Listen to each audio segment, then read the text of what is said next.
안녕하세요. 법무법인 성지 파트너스입니다. 공금을 사적인 용도로 사용하는 것은 횡령죄에 해당합니다. 이러한 일들은 대체적으로 회사와 같은 공적인 공간에서 주로 발생할 것이라 생각하고는 하지만 기업뿐만 아니라 학교나 동창회를 비롯한 각종 모임에서 발생하는 경우도 많습니다. 실제로도 기업의 임원이나 고위공직자 혹은 공동의 금전을 관리하는 사람이 임의대로 회비를 사용하여 회비 횡령 고소장을 받는 사례들을 종종 볼 수 있습니다. 매스컴에서는 상대적으로 큰 금액을 횡령한 사람의 이야기만 전해져 일반 사람들은 해당 사건에 연루될 여지가 없을 것이라 생각하기도 하는데요. 그러나 적은 금액이라 하더라도 횡령에 해당하므로 안일하게 생각해서는 안 될 것입니다. 대학교의 학생회장으로 있던 A씨는 1년 동안 회장직을 맡으며 수천만 원에 해당하는 돈을 횡령하였습니다. A씨는 횡령한 돈을 생활비와 유흥비로 사용하였으며 학우들로부터 회비 횡령 고소장을 받아 법정에서 벌금형을 선고받았습니다. A씨는 학생회장으로 선출이 되자마자 자금 관리를 도맡았고 수백 차례에 걸쳐 수천만 원에 해당하는 학생회비를 횡령한 것으로 알려졌습니다. 재판부는 횡령의 금액이 적지 않으며 피해에 대한 회복이 제대로 이루어지지 않아 피고인에게 벌금형을 선고한다 밝혔습니다. 다만 재판에 성실하게 출석하여 조사에 임한 것과 피해 변제를 다짐하는 등의 태도를 고려하여 벌금형을 선고한 양형 이유를 덧붙였습니다. 공금이란 위의 사례와 같이 학생의 모임을 비롯하여 공동의 목표를 가지고 있는 조직의 금원을 말하며 동의 없이 본인 마음대로 사용하였을 때에 횡령에 해당하게 됩니다. 보통 회비는 분기별 혹은 월별로 금액을 납부하게 되는데요. 이것을 관리하는 자가 이성적인 판단을 내리지 못하여 재산 범죄를 범하게 되었다면 회비 횡령 고소장을 받아 형사처벌 받게 될 수 있습니다.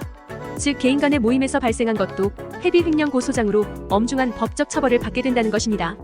해당 죄가 성립하기 위해서는 누군가의 재물을 보관하는 사람이 그 재물을 횡령하거나 반환을 거부하였을 때에 해당해야 합니다.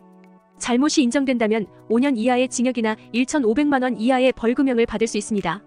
공금을 직접적으로 관리하고 있는 총무 및 회장과 같은 책임자들은 금전이나 재산의 거래 내역 등을 투명하게 공유할 수 있어야 합니다.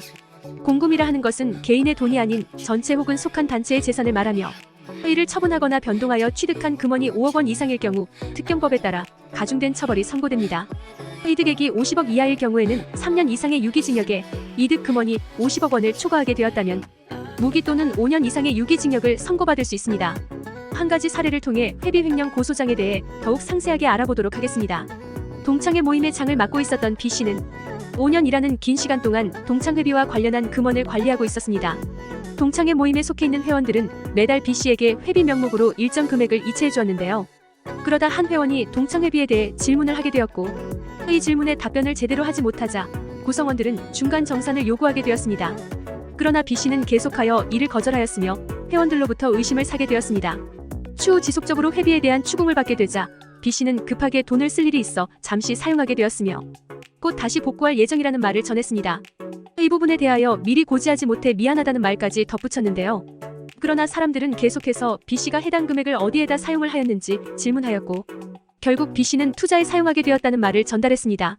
이후 모임의 인원들은 B씨의 행동이 사적인 행위라 판단하여 문제를 삼게 되었고 B씨는 회비 횡령 고소장까지 받게 되었습니다. 위의 사례처럼 본인이 속한 구성원들에게 동의를 구하지 않은 채 공적인 금액을 사적인 용도로 활용하게 되었다면 죄가 성립할 수 있습니다. 회비 횡령 고소장을 받게 되었다면 소액이라 하더라도 형사처벌을 받을 수 있으니 초기 대응을 제대로 하는 것이 중요합니다. 그렇지 못하다면 법률적인 타격을 받는 것은 물론이며 형량에도 부정적 영향을 미칠 수 있습니다. 현재 법적인 문제가 불거지게 되었다면 시일 내 회비 횡령 고소장을 비롯한 재산 범죄에 대한 해박한 지식과 노하우를 가지고 있는 법률인과 상담을 받아보시고 참작에 도움이 될 수 있는 부분을 찾아 감경을 노려보아야 합니다. 구성원과 횡령으로 인하여 대립이 발생하게 되었다면 차별화된 전략을 제시해줄 수 있는 법률인의 조력으로 경찰 조사부터 함께 해보는 것이 자신의 혐의를 방어할 수 있는 최선의 방법임을 알려드립니다. 이상 법무법인 성지 파트너스였습니다. 감사합니다.